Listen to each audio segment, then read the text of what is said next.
मेरी 14 साल हसीन साली कुछ दिनों के लिए हमारे घर रहने आई। जिससे मैं बच्ची समझ रहा था वो तो पूरी आग निकली। मेरी बीवी अस्पताल में अपनी माँ के साथ दाखिल थी, इसलिए मेरी सास रात को मेरी साली को मेरे पास छोड़ गई। मैं उससे बच्ची समझकर अपने साथ सुला लिया कि कहीं वो नए घर में डर न जाए, लेकिन उसने तो आधी रात को बेड पर मेरे साथ रात के 12 बजे के करीब मेरे कमरे के दरवाजे पर दस्तक हुई तो मैं जान गया कि मेरी साली निदा ही होगी, क्योंकि वो उस वक्त पूरे घर में अकेली थी और वो पहली दफा हमारे घर रहने के लिए आई थी, तो शायद उससे रात के इस पहर डर लग रहा था। जैसे ही मैंने दरवाजा खोला तो ये देखकर मेरी हैरत की इंतहा ना रही कि वो नीम बरहाना सी नाइटी पहने दरवाजे पर खड़ी थी। मुझे देखते ही कहने लगी कि अरशद भाई, मुझे आपके घर में बहुत खौफ महसूस हो रहा है। क्या मैं रात आपके साथ आपके कमरे में गुजार सकती हूँ? मेरी नजरें तो निदा एक 14 साल की बच्ची थी, लेकिन मैं पहली बार उसे यूं देख रहा था। वो तो किसी गुलाब की तरह तरोताजा थी। 14 साल की उम्र में उसका बदन भरपूर जवान हो गया था। कमरे में मध्यम रोशनी होने के बावजूद भी नीम बरहाना नाइटी में उसके जिस्म का हर हिस्सा वाज़ेह नजर आ रहा था। वो मेरी बीवी की छोटी बहन थी। यही सोचकर मैंने उसके वजूद से नजर चुराई और उससे सोने के लिए सोफे पर तकिया रख कर दिया और खुद बेड पर लेटकर मोबाइल चलाने लगा। मेरी शादी को 5 साल होने वाले थे और मेरी शादी के वक्त निदा एक 9 साल की बच्ची थी। मेरा अपने ससुराल बहुत ही कम जाना होता था, इसलिए मैं निदा को अभी तक बच्ची ही समझ रहा था। लेकिन मुझे क्या खबर थी कि वो तो पूरी कयामत बन चुकी है। मैं मोबाइल में मगन था और निदा सोफे पर बेचैन लेटी थी। रात के इस पहर मोबाइल पर भी एक से बढ़कर एक सामान सामने आ रहा था, जिसकी वजह से मेरे सोए हुए जज्बात जाग रहे थे। मैंने निदा को आवाज देकर पूछा कि कोई मसला है क्या? निदा कहने लगी कि अरशद भाई, यह सोफा बहुत छोटा है और मेरे पांव सोफे से बाहर जा रहे हैं, जिसकी वजह से मैं सही तरह से लेट नहीं पा रही। निदा की बात सुनकर मैंने कहा, ठीक है निदा, तुम बेड पर आ जाओ, मैं सोफे पर बैठ जाऊंगा। निदा जैसे ही बेड पर आई तो मैं अपना तकिया लेकर उठने लगा, लेकिन निदा ने मेरा हाथ पकड़कर रोक लिया और कहने लगी कि अरशद भाई, आप क्या सारी रात बैठे ही रहेंगे? मेरे साथ बेड पर सो जाएं, मुझे कोई परेशानी नहीं होगी। मेरे लिए निदा के जिस्म से नजरें हटा पाना मुश्किल हो रहा था। मैंने बहुत मुश्किल से निदा की बात मानकर दूसरी तरफ करवट बदली और मोबाइल चलाने लगा। मुझे पता ही नहीं चला कि कब मेरी आंख लग गई।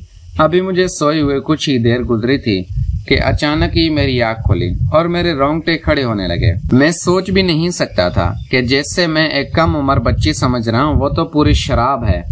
हर गुजरते पल के साथ मेरे दिल में जज्बात का तूफान ठाठी मारने लगा था, लेकिन मैं बहुत मुश्किल से खुद पर काबू पा रहा था। लेकिन फिर निदा ने मेरे साथ कुछ ऐसा किया कि मेरे कदमों तले जमीन निकल गई और न चाहते हुए भी मैं इसकी बात मानने पर मजबूर हो गया।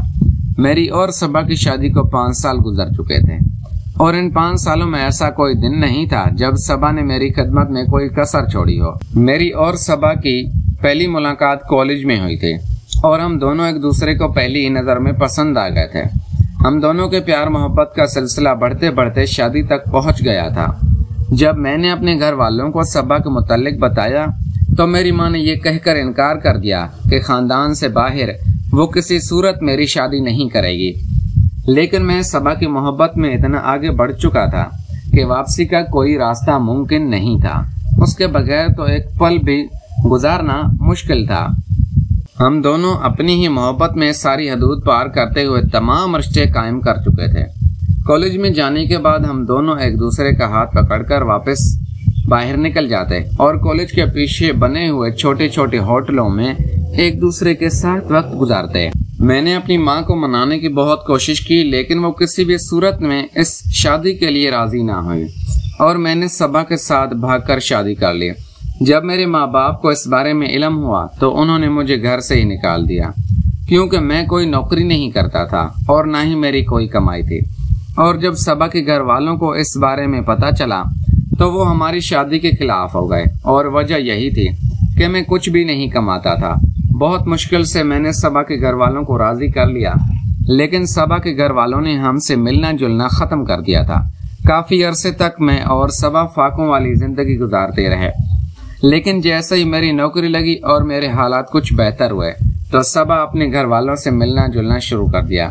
लेकिन अब वो लोग मुझे बिल्कुल भी पसंद नहीं थे, क्योंकि जब मुश्किल हालात थे तो उन्होंने मुझे नहीं अपनाया था, और इसलिए मैं सबा के घर ना जाने के बराबर जाता था, साल में 1 या 2 दफा। इसलिए मैंने सबा की छोटी बहन निदा को भी सही से देखा भी नहीं था। ना ही मैं इस बात से वाकिफ था कि वो अब 14 बरस की खूबसूरत लड़की बन चुकी है। खुदा ने हमें औलाद की नेमत से कई सालों तक महरूम रखा था, और बहुत ज्यादा इलाज कराने के बाद अब सबा हमारे बच्चे को जन्म देने जा रही थी।